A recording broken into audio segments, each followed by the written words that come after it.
नाजरीन, मैं साहिल खान। इस वक्त हम पुन्हाना में हैं और हम आपको रूबरू कराने जा रहे हैं मेवात की एक अहम शख्सियत चौधरी सुभान खां सिंगारिया जी से। वो फ़िलहाल के हालात, जैसे कि मेवात के हालात हैं, आप देख रहे हैं, जान रहे हैं। और जैसा कि पूरी दुनिया में एक हवा बनाया जा रहा है और लोगों के जहनों में तरह तरह के ख्यालात आ रहे हैं, इस वक्त में फ़िलहाल हमारे जो समाज के वो बुद्धिजीवी, वो लोग जो एक ज़माने को रुख देने की ताकत रखते हैं, आखिर वो फ़िलहाल क्या जज्बात रखते हैं, उनके क्या विचार हैं जो एक कौम को एक नई रोशनी दें। जी हाजी जी, सबसे पहले तो मैं आपका अपने चैनल में स्वागत करता हूं। और जी, जैसा कि अब फ़िलहाल के हालात बने हुए हैं, लोग एक दूसरे की तरफ चेहरे देखने में भी डर महसूस कर रहे हैं। बात करना चाहें तो उन्हें ऐसा लगता है कि कोई नुकसान हो जाएगा। एक डर का माहौल बना हुआ है और ये सब कुछ हुआ है उसी 31 जुलाई की घटना जिसे नूह दंगा कहा जा रहा है, जबकि वो दंगा नूह दंगा नहीं, वो एक राजनीतिक एजेंडा था। इस पर आपके क्या विचार हैं और कौम को ऐसे हालातों से कैसे गुजरना चाहिए? आप क्या कहेंगे इस मुद्दे पर? जी देखिए, आपका बहुत बहुत स्वागत। इसमें लोगों को बहुत सब्र और तहम्मुल से काम लेना चाहिए और अफवाहों में लोग न आएं, जी, शांति बनाए रखें, अफवाहों को न सुने, न अफवाहों में लोग जाएं।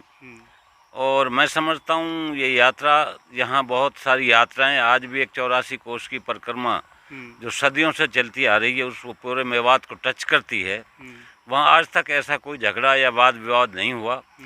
आज भी, आज के दिन भी वो यात्रा चल रही है। लाखों लोगों को टर्नओवर है, लोग उनको खाना खिलाते हैं, अपने घरों में सुलाते हैं। यहाँ बहुत बड़ा भाईचारा है। यहाँ मेवात तो ये गंगा जमुना तहजीब का एक बहुत बड़ा इदारा है। यहाँ पार्टीशन में भी कोई झगड़ा नहीं हुआ था। बिल्कुल बिल्कुल। मैं आपको बता देना चाहता हूँ, गांव में ये लाला जितने भी हमारे बाज़ारों में बसे हुए हैं, पहले गांव में ही रहते थे और हम सब इकट्ठे ब्याह शादियों में आज भी सब इकट्ठे रहते हैं। ये इसमें मैं समझता हूँ, यहाँ तो कोई भी धार्मिक अगर यात्रा होती है, चाहे वो हिंदुओं की तरफ से है, चाहे मुसलमानों की तरफ से है, सब उसको मिलजुल कर उसका समापन करते हैं, एक दूसरे को कोऑपरेट करते हैं। और ये जो यात्रा थी, इसमें मैं समझता हूँ सरकार का पूरा फेलियर है। सरकार ये 27 तारीख में तय हो गया था कि 31 तारीख को ये यात्रा निकाली जाएगी। मैं भी था उस दिन, मीटिंग में चला गया था, एसपी साहब की मीटिंग में। हमने कहा था स्वागत है। बाकी अब ये जो कुछ हुआ है, ये अनहोनी हुई है, मैं तो यही कहूँगा कि इसमें सीधा सीधा सरकार फेलियर है। इसमें सरकार फेलियर मानते हैं। इसमें सरकार फेलियर है, लेकिन सरकार तो इसमें विपक्ष का दोष दे रही है, कहीं विदेशी ताकतों का, कहीं इसमें कह रहा है कि इसके पीछे एक बड़ी साजिश है। तो ऐसी क्या साजिश हो सकती है? इसके पीछे कोई साजिश नहीं है। मैं कहूँगा विपक्ष का भी कोई वो नहीं है, ये सीधा सीधा सरकार फेलियर है। इसमें सरकार की कमी है। सरकार की ड्यूटी बनती थी फोर्स वगैरह लगा के उसको अपने सिस्टम से उस यात्रा का संपन्न कराते। पहले भी यहाँ यात्राएं होती रही हैं, इकट्ठा सब भाईचारे से लोग यात्राओं को जो है एक दूसरे का कोऑपरेशन करते हैं, कोऑपरेट करते हैं और स्वागत भी करते हैं। लेकिन इसमें मैं समझता हूँ ये सरकार का एक बहुत बड़ा फेलियर है। जी, जैसा कि ये ब्रज भूमि और मेवात की भूमि आपस में जुड़ी हुई हैं, कुछ हिस्सा ब्रज भूमि का मेवात का हिस्सा भी है, कि जैसा कि किसी शायर ने कहा भी है कि ब्रज की भूमि कुछ देवन को है, कुछ मेवन को है। ये एक दुर्लभ बात है। लेकिन वो हिस्सा जो अरावली पर्वत के सहारे, ये कभी भी ब्रज की भूमि नहीं माना गया।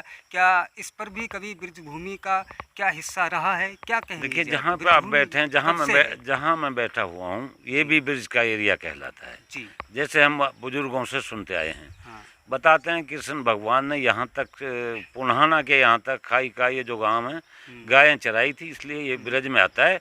और ब्रज को उसकी 84 परिक्रमा पहले यहाँ पुन्हाना होती हुई निकलती थी। लेकिन आज वो थोड़ा हटके बिछोर, नीम का, दाड़ का, उधर राजस्थान के जो मेवों के गांव पड़ते हैं, वहाँ से वो चल रही है।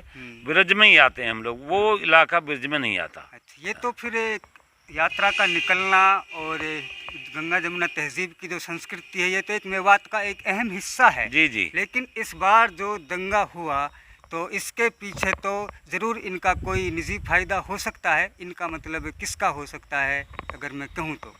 देखिए अब अगर आप इसके जानते बारे हैं। देखिए मैं इसके बारे में कुछ नहीं बोलूँगा, भाई इतना ही कहूँगा कि सरकार का सीधा सीधा फेलियर है। सीधा सीधा जब फेलियर सरकार के मानते हैं। पास 27 को तय होता है कि 31 को यात्रा निकलेगी सिंगार वो नल्लड़ से होकर झिरका, झिरका से पिनंग पूर्ण इसका सिंगार में समापन होगा। पिछले साल भी ये यात्रा निकाली गई थी और उसका बहुत अच्छा स्वागत किया था लोगों ने, लेकिन उसमें कुछ इस टाइप के लोग थे, शिकायत भी की थी, तलवारें वगैरह इस टाइप लेके, ये इस तरह से ना है।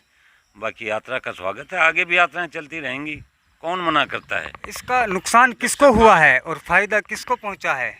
देखिए हमें यहाँ मेवात को तो सीधा सीधा नुकसान हुआ है। बिल्कुल। हमारा जो आपस में भाईचारा था, प्रेम था, सबसे बड़ा नुकसान सबसे बड़ा नुकसान हमारे भाईचारे को, हमारी गंगा जमनी तहजीब को जो सदियों पुरानी चली आ रही है उसको हुआ है, बहुत बड़ा नुकसान हुआ है। गरीब आदमी जो बेचारा डेली कमाता है, डेली खाता है, उनको बहुत ज़्यादा नुकसान हुआ है। बाकी यहाँ अमन शांति है, यहाँ कभी इस तरह के कोई सांप्रदायिक दंगे या इस तरह की कोई बात नहीं हुई। सब लोग इकट्ठा मिलजुल के कोई बात हो जाती है तो बैठ के कर लेते हैं। जी हाजी साहब, जैसा कि अब मैंने इन वक्त में देखा है, इन हालातों में मेव कौम या हम मेवाती कह लीजिए, तो ये अपने आप को असहज जो महसूस कर रहे हैं, अगर ऐसे हालातों से इन्हें जूझना है और निकलना है, इसके लिए इनकी क्या तैयारियां होनी चाहिए थी? क्या हथियारों की भी कोई तैयारी होती है या फिर एजुकेशन या फिर खेल, क्या कुछ होना चाहिए था ताकि इस तरीक़ा की हरकतों में समाज अपने आप को असहज महसूस ना करे, अपने आप को भिचा हुआ महसूस ना करे? देखिए असहज महसूस ना करने की का एक ही विकल्प है हमारे पास।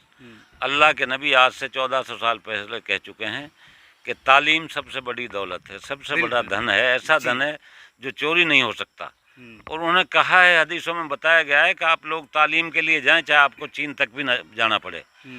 तो मैं तो यही गुजारिश करूंगा, बहुत पहले से हम लोग कोशिश करते आ रहे हैं कि हर आदमी एक प्रण ले, एक संकल्प ले कि हर बच्चे को अच्छी से अच्छी तालीम दिलानी है। जहाँ तालीम होती है वहाँ इस तरह के दंगे उपवाद, इस तरह की हरकतें नहीं होती। ये मैं मानता हूँ यहाँ लिटरेसी बहुत ज़्यादा है, लेकिन फिर भी यहाँ सांप्रदायिक सद्भाव लोगों का बना रहता है। अगर इस इलाके को बहुत आगे जाना है, सबके बराबर आना है, तो हर बच्चे को तालीम दिलानी जरूरी है। तो आज ये लोग एक संकल्प लें कि मेरा ये फर्ज बनता है और मेरा सबसे पहला और फर्स्ट काम ये है कि मैं अपने हर बच्चे को स्कूल में भेजूं, तभी लोग तरक्की कर सकते हैं। अगर हम एजुकेशन में आगे होते, एजुकेशन में आगे होते तो मैं समझता हूँ इस तरह की समस्या नहीं आती। जो पढ़ा लिखा आदमी होता वो कभी घबराता नहीं, वो समझता है सारी बात को। अब गलती में हम खुद दिखाई देते, वहाँ प्रशासन में भी दिखाई देते, गलती दो बच्चे करते हैं पूरा गांव भागता है। वो तालीम ना होने की मेहरबानी है। मैं तो यही कहूँगा, कोई भी आदमी यहाँ अपने अधिकारों को नहीं जानते, गाँव से ना भागें।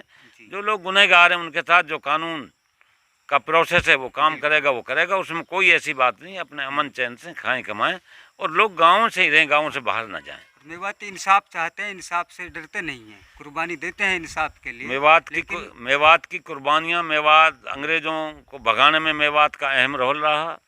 मुगलों से हमेशा इस इलाके के मेव कौम की लड़ाई रही।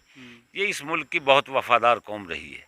आपको पुरानी में इतिहास की बात बता देता हूँ कि हमारे हसन खां मेवाती ने मुगलों की बजाय राणा सांगा का साथ दिया था, जिसमें हसन खां मेवाती और 12,000 मेवों की फौज खुद खानवा के मैदान में शहीद हो गई थी।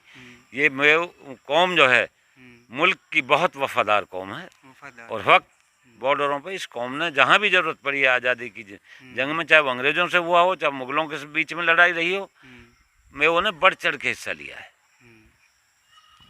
जी, और कुछ पैगाम देना चाहेंगे आप नए बच्चों को? खासकर नए बच्चों को यही पैगाम है, अपना तालीम पे ध्यान दें, अच्छी से अच्छी तालीम हासिल करें और लोगों को समझाएं। कोई गांव इधर उधर ना भागें। जिस तरह से हम सुन रहे हैं गांव के गांव खाली हो रहे हैं। पुलिस का काम होता है कानून व्यवस्था को, लॉ एंड ऑर्डर को मेंटेन करना, तो वो अपना काम ठीक कर रहे हैं अपनी जगह। बाकी जो दोषी हैं उनको दोषी को वो अपना जो है उनमें भी। तो नाजरीन, जैसा कि आप देख रहे थे, अब हम हाजी साहब से जो कीमती बात आपने सुनी है उन पर आपको अमल करना होगा, इन पर ध्यान दीजिए। जैसा कि आप मेवात के हालात देख रहे हैं, अगर देखा जाए तो एजुकेशन एक अलग हिस्सा है, लेकिन एजुकेशन के बिना हम किसी भी व्यवस्था से नहीं टकरा सकते। जो एजुकेशन है वो आदमी को एक ताकतवर बनाती है, इसलिए एजुकेशन पर ध्यान दिया जाए। जब इस तरीक़ा के हालात आते हैं तो आदमी अपने आप को असहज महसूस नहीं करेगा।